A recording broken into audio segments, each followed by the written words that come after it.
राजस्थान में 7 सीटों के लिए विधानसभा उपचुनाव की घोषणा हो चुकी है। सभी राजनीतिक दल अपनी अपनी तैयारियों में जुटे हुए हैं।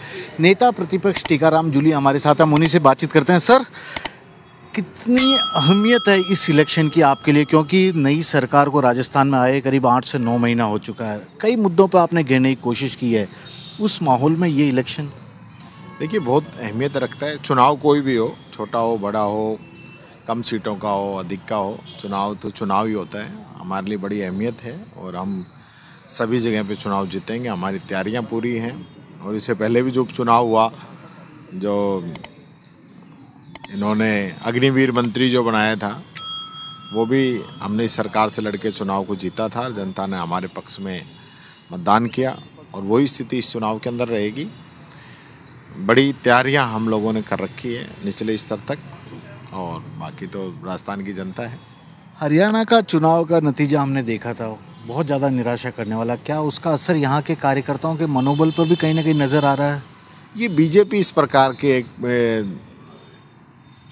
माहौल क्रिएट करना चाह रही है कि हरियाणा के चुनाव का जो नतीजे हैं वो राजस्थान में इफ़ेक्ट करेंगे। क्यों करेंगे?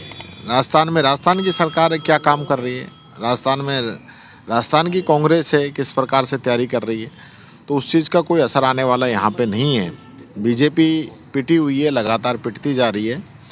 लोकसभा चुनाव में 11 सीटें हमारे इंडिया गठबंधन ने जीती थी और अभी हरियाणा में रिजल्ट आ गए तो इनके बहुत ज़्यादा खुशी मिली है बहुत दिनों के बाद में बीजेपी को, तो इसलिए इस प्रकार की बातें कर रही है।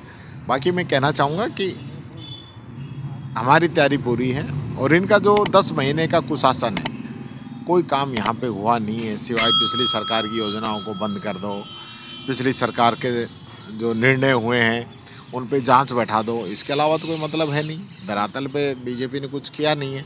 मैं चैलेंज भी करना चाहूँगा कि बीजेपी आए और 10 महीने का जो काम है उसके आधार पर वोट मांगे।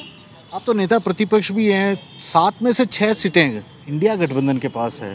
केवल एक ही सीट पे बीजेपी के थे जिनका निधन हो गया था। क्या गठबंधन उपचुनाव में भी जारी रहेगा, इंडिया गठबंधन जिसकी बात कर रहे हैं? ये आला कमान तय करेगा। इसके लिए दिल्ली में कमेटी बनी हुई है और वही तय करेंगे। तब तक बस जल्दी, अब तो होना ही है सारा। 5-7 दिन का सारा ही खेल है। अकेले भी अगर नहीं हो पाए तो अकेला कांग्रेस लड़ने के लिए तैयार है? तैयारी कर रखी है। तैयारियां तो ऑलरेडी कंप्लीट हैं, कहीं कोई दिक्कत नहीं है। एक आखिरी सवाल, कुछ ऐसे मुद्दे बताइए जिनको आपको लगता है कि इन चुनाव में आप फिर से उठाने की कोशिश करेंगे। फिर से मतलब 8-10 महीने पहले हमने देखा था, लोकसभा चुनाव का भी देखा था, कई मुद्दे उठाए थे। कुछ ऐसे बड़े मुद्दे आपको समझ में आ रहे हैं कि जो जनता के बीच में ले जाने चाहिए? हर इलाके के अलग अलग मुद्दे हैं।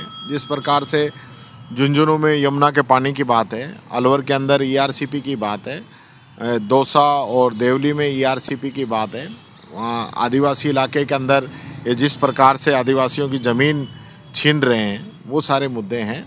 और यही नहीं, जो हमारी योजनाएं हैं, हमारी चिरंजीवी योजना थी, दुर्घटना बीमा योजना थी, अन्नपूर्णा किट थी, इंदिरा रसोई थी, स्कॉलरशिप थी, बेरोजगारी भत्ता था, बुजुर्गों को पेंशन थी, इस प्रकार की योजनाओं पे ये लोग रोक लगा के बैठे हैं।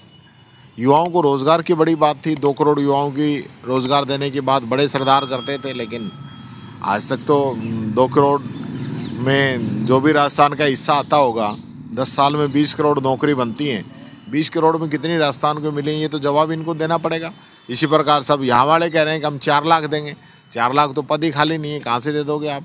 तो जो युवाओं को गुमराह करने का काम कर रहे हैं, ये सारी चीज़ें भी जनता के बीच में हम लेके जाएंगे। टिकट वितरण आसान होगा क्योंकि कांग्रेस में दावेदार बहुत ज़्यादा हैं, हर जगह दावेदार हैं, लेकिन कार्यकर्ताओं की राय, पार्टी के नेताओं की राय और उसके बाद आलाकमान का निर्णय, इन सब पे ही तय करेंगे। नेता प्रतिपक्ष टीकाराम जूली साफ तौर पे कह रहे थे किन किन मुद्दों को जनता के बीच में इन उपचुनाव के दौरान ले जाएंगे। साथ ही इंडिया गठबंधन के प्रत्याशियों की जाती बात है कि आलाकमान तय करेगा कि क्या इंडिया गठबंधन विधानसभा चुनाव की तरह ही राजस्थान में इस बार उपचुनाव में भी नजर आएगा या नहीं। कैमरामैन विक्रम सिंह भाटी के साथ श्रीवत्सन, जयपुर न्यूज़ 24।